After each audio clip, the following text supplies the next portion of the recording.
নমস্কার, আপনারা দেখছেন বেঙ্গল নিউজ নেটওয়ার্ক এবং আমি আপনাদের সাথে ষষ্ঠী দেবাংশী। এই মুহূর্তে পশ্চিমবঙ্গের মুখ্যমন্ত্রী মমতা বন্দ্যোপাধ্যায় তিনি ব্রিটেন সফরে রয়েছেন।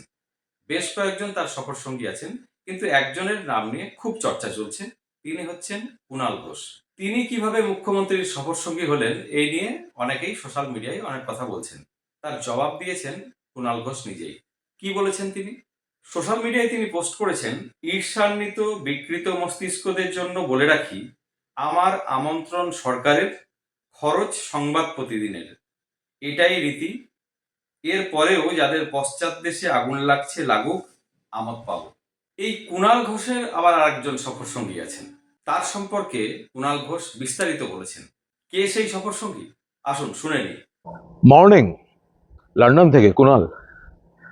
আজকের স্টোরিটা কিন্তু শুধুমাত্র আমার এই টি শার্ট, অ্যাকচুয়ালি 2005 সালে আমি প্রথম লন্ডন এসেছিলাম। 2005 এয়ার ইন্ডিয়ার আমন্ত্রণে প্রথম শুরু হয়েছিল কলকাতা থেকে হিথ্রো সরাসরি উড়ান, সেটা পরে বন্ধ হয়ে যায় কিছুদিনের মধ্যেই যাত্রীর অভাব, কিন্তু সেখানে আমন্ত্রিত ছিলাম। এরপর থেকে এই গেঞ্জিটা আমার একটা ভালো লেগে গেছে, টি শার্ট। পৃথিবীর যেখানে যতবার গেছি, কোথায় China, Shanghai, Beijing, Hong Kong, Mauritius, লন্ডনে একাধিকবার এই টি শার্টটি পরে। তো আজ এবার মাননীয় মুখ্যমন্ত্রীর সঙ্গে যখন সফরে এলাম, তখন স্বভাবতই এ তো আমার সঙ্গী হবেই। এই যতদিন ঠিকঠাক আছে ততদিন আমার সঙ্গী থাকে। এই মুহূর্তে রয়েছি তো লন্ডনেই, কিন্তু এটা জানাতে ফোন করলাম, লন্ডনে আমি একা নই, সহকর্মীরা তো আছেন, মাননীয় মুখ্যমন্ত্রীর নেতৃত্বে প্রতিনিধি দল আছেন, এবং আমি আর আমার সঙ্গে 2005-এ প্রথম লন্ডনে পা রাখা, বিশ্ব ঘুরে বেড়ানো আমার সঙ্গে আমার এই প্রিয় টি শার্ট। ভালো থাকবেন। এই ব্রিটেন সফরে যাওয়ার আগে মুখ্যমন্ত্রী একটি প্রেস মিট করেছিলেন এবং সেখানে তিনি তার সফর সম্পর্কে বিস্তারিত জানিয়েছিলেন। সেই সফরের আপডেট কি, অর্থাৎ ব্রিটেনে ঠিক কি কি প্রোগ্রাম রয়েছে, আসুন শুনে নিই কুণাল ঘোষের মুখে। মাননীয় মুখ্যমন্ত্রীর সফর এবং অত্যন্ত গুরুত্বপূর্ণ। আজ বেলার দিক থেকে কাজ শুরু।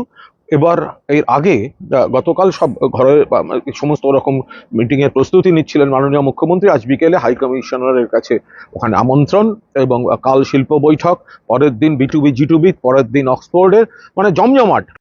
মুখ্যমন্ত্রী লন্ডনে পৌঁছানোর ঠিক পরদিন সকালে সবাইকে নিয়ে, অর্থাৎ তার সফর সঙ্গীদের নিয়ে তিনি মর্নিং ওয়াকে বেরিয়েছিলেন। কুণাল ঘোষ বলছেন, এটা মর্নিং ওয়াক নয়, মর্নিং ওয়ার্ম আপ। কেন বলছেন? আসুন দেখে নি সেই ওয়ার্ম আপ কেমন ছিল। হাইড পার্কে দৌড় মারছে, এই বাদবাকি হাঁটছে না, দেখে উড়ান দৌড়াচ্ছে, অনিন্দ করছে না, দেবদীপ করছে না, বিশ্ব করছে না।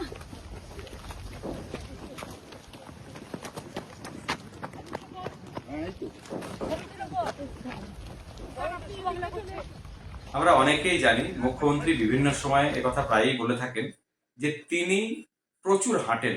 হাঁটেন বললে ভুল হবে, দৌড়ান। তারই এক ঝলক দেখা গেল লন্ডনের রাস্তায়। বিশিষ্ট সাংবাদিক প্রসেনজিৎ বক্সী সোশ্যাল মিডিয়ায় লিখেছেন, সাংবাদিকতা মিনিমাম আত্মসম্মান। নতুন প্রজন্ম প্রশ্ন করছে, সাংবাদিকতা করতে গেলে কি বেসুরের গান গাওয়া বা রাস্তায় দৌড়াতে শিখতে হবে? এমনিতেই চিৎকার নিয়ে বাংলার সাংবাদিকতা বিপদে পড়েছে, পতনের একটা সীমা থাকা উচিত নয় কি? Disgusting, disgusting, disgusting. তিনি কারোর নাম নিয়ে কিছু বলেননি ঠিকই, কিন্তু সাংবাদিকদের একটা অংশকে তিনি কটাক্ষ করলেন বলেই মনে করা হচ্ছে। মুখ্যমন্ত্রীর লন্ডন সফরের আপডেট আমরা পরে আপনাদের আবার জানাবো। তার আগে বলি, আমাদের এই চ্যানেল ভালো লাগলে লাইক করুন, সাবস্ক্রাইব করুন, কমেন্টস করুন, শেয়ার করুন। ভালো না লাগলেও কমেন্টস বক্সে আমাদের ভুল ত্রুটি জানান, যাতে করে আমরা ভবিষ্যতে আরো সুন্দর সংবাদ পরিবেশনার কাজে অগ্রসর হতে পারি। ধন্যবাদ, নমস্কার।